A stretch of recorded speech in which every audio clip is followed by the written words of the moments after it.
Good evening all. Today we are going to discuss about self-concept. I am Mrs. Golden, working as tutor in Triple M College of Nursing.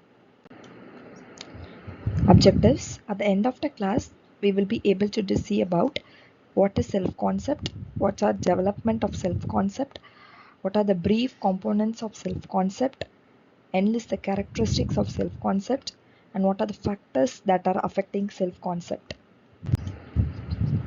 Definition: self-concept is an individual's conceptualization of himself or herself.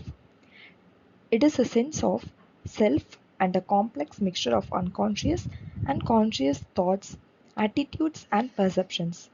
Self-concept directly affects one's self-esteem.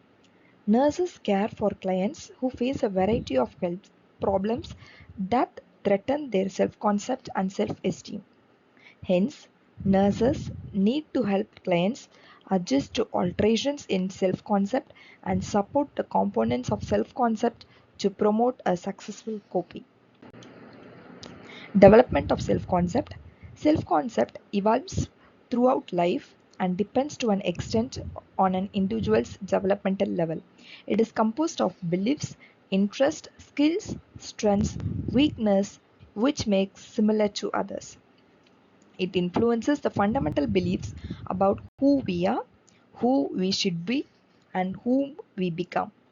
It is a socially constructed throughout our life and influences whom we become. This is the development of self-concept. Here I have represented a picture stating Erikson's 8-stage development of psychosocial development. So in this, what are the 8 stages of psychosocial development is infant, toddler, preschooler, grade schooler, teenager, young adult, middle-aged adult, and older adult.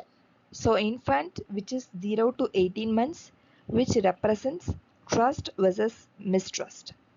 Toddler are 18 months to 3 years, which represents autonomy versus shame and doubt.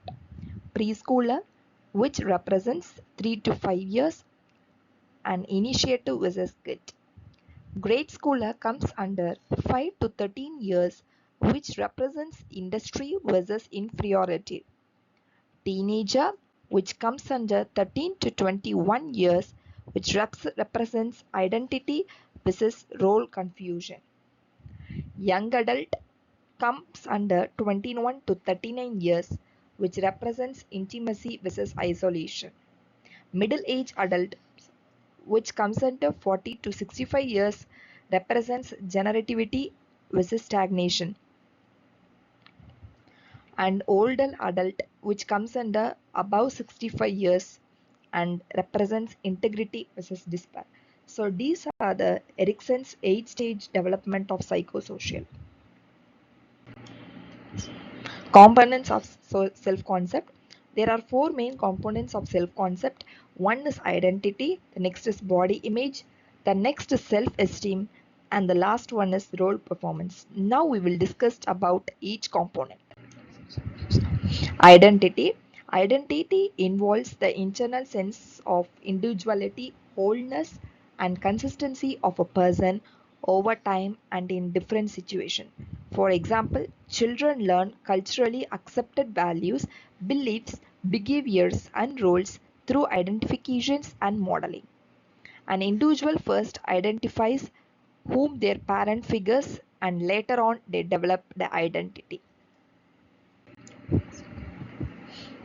Body image. It involves attitude related to the body, including the physical appearance, structure, and functions of a body. Feelings about body image includes those related to sexuality, femininity and masculinity, youthfulness, health, and strength.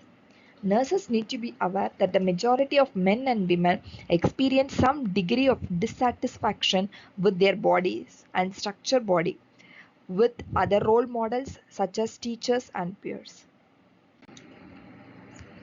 Role performance. Role performance is the way in which individuals perceive their ability to carry out a significant roles. Roles performed by an individual includes parents, supervisor, or close friends.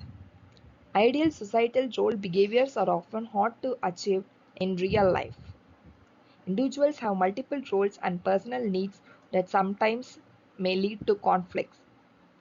Successful adults learn to distinguish between ideal role and expectations and realistic possibilities. Self-esteem. It is an individual's overall feelings of a self-worthiness or the emotional appraisal of a self-concept. It is the most fundamental self-evaluation because it represents the overall judgment of personal worth or value.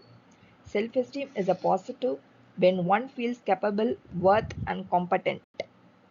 Now we will discuss about the characteristics of self-concept. So what are the characteristics of positive self-concept? It comes under four characteristics. First one is when an individual asks question to himself or herself, it involves the positive self-concept. The next one is persistent, keeps trying, finds new way to do things. That is, the individual may be persistent, they keep trying and find new ways to do the things. Next one is the individual take time to acknowledge the personal accomplishments. And next one is the last characteristic is the set goals. That is the individual set goals for their future. So these are the four characteristics of a positive self-concept. So how to build the self-concept? First one is we must listen, list and develop your personal strength and abilities. That is, you must list and you must develop what are the personal strengths and you have, what are the personal abilities you have. The second one is you must set an attainable goals based on your wants and needs. That is how well you can do what and all you want in your personal life. So or you must set a certain goals. The next one is we must look for positive relationship with others. So find a very good positive relationship with the others. So last way is recognize what you have accomplished each step of the way. So what are the factors affecting self-concept? The first one is altered health status. When your health status is altered, this also is one of the major factor which affects your self-concept. Second one is experience. So according to your experience, your self-concept may be affected. Next one is developmental considerations. Next one is culture. Culture is the major factor which affects the self-concept. Next one is internal and external resources, that is available resources, both internal and external. Next one is history of success and failure, that is how many times you have succeeded in life and how many times you have a failure in life. So all these are the factors which affects the self-concept. Next one is any crisis or any life stressors you have. Next one, age, illness or any other trauma that affects your body, which is a major factor that affects the self-concept. So till now we have discussed about what is self-concept, what are the components of self-concept, how the self-concept is developed, that is the Erikson's 8 stage of psychosocial development, and next one is the characteristics of self-concept, and next one is the factors which is affecting the self-concept. Thank you.